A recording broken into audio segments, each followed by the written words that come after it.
Salat merupakan rukun Islam yang kedua dan memang satu-satunya ibadah kata para ulama yang Allah Subhanahu wa taala perintahkan kepada umat Islam, umat Muhammad sallallahu alaihi wasallam yang diterima di langit adalah salat.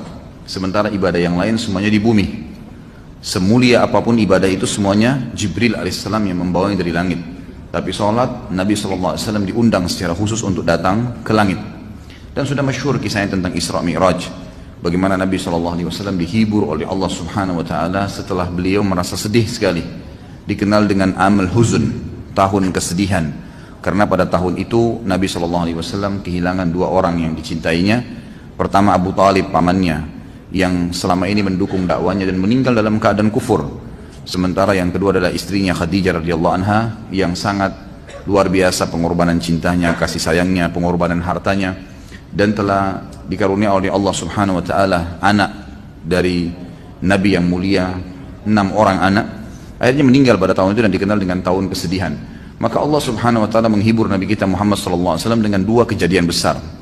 Yang pertama kejadian masuk Islamnya jin Nusaybin. Jadi ada jin dari wilayah Irak namanya wilayah Nusaybin. Jumlahnya banyak dan jin ini cara berimannya cuma mendengarkan ayat yang sudah beriman dasarnya kepada risalah Nabi sebelumnya, lalu mereka beriman, lalu mereka langsung menjadi da'i di kaumnya, gitu kan. Kemudian yang kedua kejadian Isra Mi'raj, di mana Nabi SAW dinaikkan ke langit dan menerima perintah sholat. Tentu panjang lebar ceritanya. Yang kita ingin ditiberatkan bukan kisah Isra Mi'rajnya, tapi bagaimana Nabi SAW menerima perintah sholat itu di langit dan ibadah yang lain adanya di bumi. Sholat ini didefinisikan oleh para ulama adalah gerakan dan ucapan tertentu yang dimulai dengan takbir dan diakhiri dengan salam. Salat sebagaimana kita tahu banyak sekali jenisnya, ada yang wajib dan ada yang sunnah. Kalau yang wajib dimulai dari yang paling afdal adalah 5 waktu salat. Kemudian diikuti dengan salat Jumat. Kemudian datang setelahnya salat-salat yang mendekati wajib atau lebih tepatnya fardu kifayah. Wajib tapi tercukupkan dengan siapapun yang mengerjakan. Misal kalau sudah ada segelintir muslimin yang kerjakan maka hukumnya sudah gugur. Tapi kalau tidak ada yang kerjakan maka sifatnya wajib. Seperti sholat istisqa, minta turun hujan.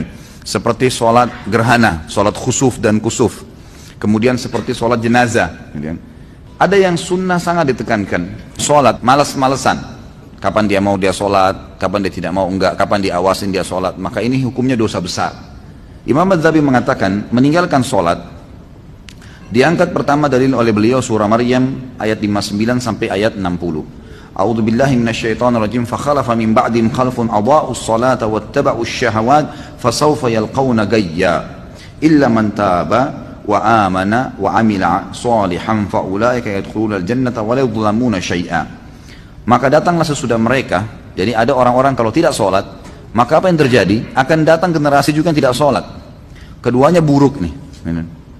Pengganti yang jelek akan lahir dari orang-orang yang tidak sholat tadi, karena penggantinya juga generasi mereka nanti akan menyanyiakan sholat. Dan akhirnya setiap orang yang menyanyiakan sholat akan menuruti hawa nafsunya. Maka mereka kelak akan menemui kesesatan dan kesusahan hidup. Kecuali orang yang sempat taubat, lalu beriman kepada Allah, lalu beramal saleh. Maka mereka lah orang-orang yang nanti kalau meninggal akan masuk ke dalam surga dan mereka tidak dizalimi sedikit pun.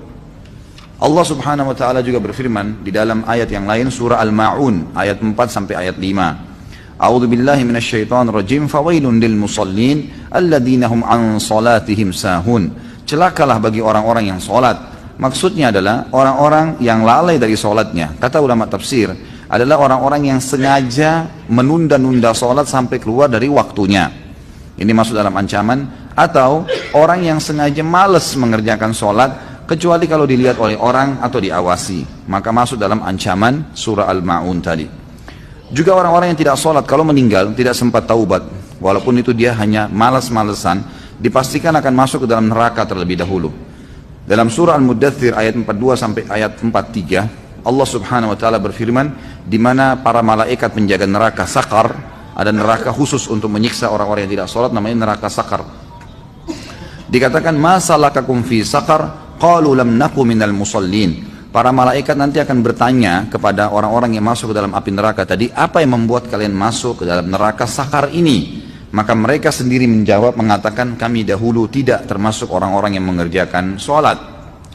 Nabi kita Muhammad SAW menekankan sekali sholat dan menjadikan tolok ukur kesolehan seseorang dan perbedaan dasar antara keimanan dan kekufuran adalah sholat. Sabda beliau yang beliau sampaikan dalam hadis riwayat Tirmidzi dalam Kitabul Iman, An-Nasa'i juga menyebutkan dalam Kitabus Shalah dan beberapa perawi hadis yang lain. Kata Nabi SAW, Al-ahdul ladzi bainana wa bainahum as-shalah faman tarakaha faqad kafar.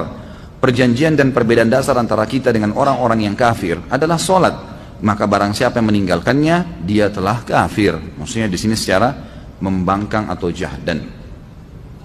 Di antara sholat-sholat itu, ada juga hadis yang lain berbunyi, Bainal abdi wa bainal syirki tarkus sholah. Hadis ini diriwayatkan oleh Imam Muslim dalam Kitabul Iman. Antara seorang hamba dengan kemusyrikan, dengan dosa-dosa berat yang bisa membuat kekal di api neraka adalah meninggalkan sholat. Artinya orang yang rutin menjaga sholat, dia akan jauh dari kemusyrikan. Di antara hadis yang lain juga disebutkan, riwayat Imam Ahmad dan Al-Mundhiri, juga Al-Baihaqi, dan mereka semua menilai hadis ini sahih. Kata Nabi SAW, Man taraka as-salata muta'ammidan faqad bari'at minhu dhimmatullah. Barang siapa yang meninggalkan sholat secara sengaja, maka sungguh dia telah mencabut jaminan Allah dari dirinya. Atau dalam makna lain, sungguh jaminan Allah agar dia bisa mendapatkan rezeki pada hari itu, selamat pada saat dia meninggal masuk ke dalam surga, tercabut karena tidak sholat lagi. Kemudian di antara sholat 5 waktu itu, sholat yang paling afdal adalah sholat asar. Sebagaimana Allah Subhanahu wa taala menyebutkan dalam Al-Qur'an, A'udzu billahi minasyaitonir rajim, hafidhu 'alas salawati was salatil wusta wa qumu lillahi qanitin. Jagalah selalu sholat-sholat kalian, terutama yang diwajibkan, terutama ya, lagi ditekankan lagi sholat yang pertengahan. Kata ulama pertengahan adalah asar, yang lebih kuat pendapat adalah asar, karena waktu pagi itu dihitung subuh dan duhur. Dan waktu petang dihitung maghrib dan isya, maka asar berada di tengah-tengah. Juga ada hadis Nabi SAW, hadis ini diriwayatkan oleh Imam Bukhari dalam kitab Manaqibus Shalah. Kata Nabi SAW, Man fatathu salatul asri habita amalu. Barang siapa yang luput melaksanakan sholat asar, maka dalam bentuk pengingkarannya, memang dia tidak mau sama sekali mengerjakannya, maka amal ibadahnya yang lain akan dihapus atau gugur, akan menggugurkan semua ibadah dia yang lain. Kemudian saya ingin titik beratkan di sini kepada teman-teman, masalah sholat ada juga hal-hal yang ingin saya tambahkan yang harus diperhatikan. Seperti misalnya usahakan selalu sholat di awal waktu, maksimalkan itu. Jadi usahakan dijadwalkan, ya. Lebih penting, bahkan dijadikan sebagai momen lebih penting daripada makan pada saat kita lapar, yaitu dengarkan azan sudah ada di masjid, terutama bagi laki-laki. Bagi perempuan sudah standby tentu di sejadahnya. Kalau di masjid-masjid, kalau musala kantor, kalau rumah dia di rumah, ya dia di rumahnya, gitu ya. Maka harus maksimal, usahakan azan, tidak ada aktivitas yang lain. Para sahabat Nabi Ridwanullahi alaihim, kalau sudah mendengarkan azan, mereka berhenti dari segala aktivitas, tidak ada lain yang dikerjakan. Mereka langsung menuju ke sholat karena itu panggilan dari Allah. Hadis Bukhari berbunyi, Nabi SAW mengatakan, pada saat ditanya amal apa yang paling Allah cintai, maka beliau mengatakan, as-salatu ala waktiha, sholat di awal waktunya. Kemudian hadis yang lain juga, dan saya sarankan teman-teman lakukan walaupun sekali seumur hidup nih. Kata Nabi SAW, siapa yang selama 40 hari tidak ketinggalan takbiratul ihram imam, maka dijamin baginya selamat dari sifat kemunafikan. Insya Allah tidak akan pernah dusta seumur hidup, tidak akan pernah memungkiri janji, dan tidak akan pernah juga dia mengkhianati amanah. Yang kedua teman-teman sekalian, usahakan dalam sholat menghadirkan kehusyuan, konsentrasi. Khusyuk ini wajib, namanya tumakninah, ketenangan dalam sholat. Dimulai dari tenangnya seseorang mengucapkan bacaan, gerakan, melakukan gerakan, jadi Allahu Akbar dengan tenang.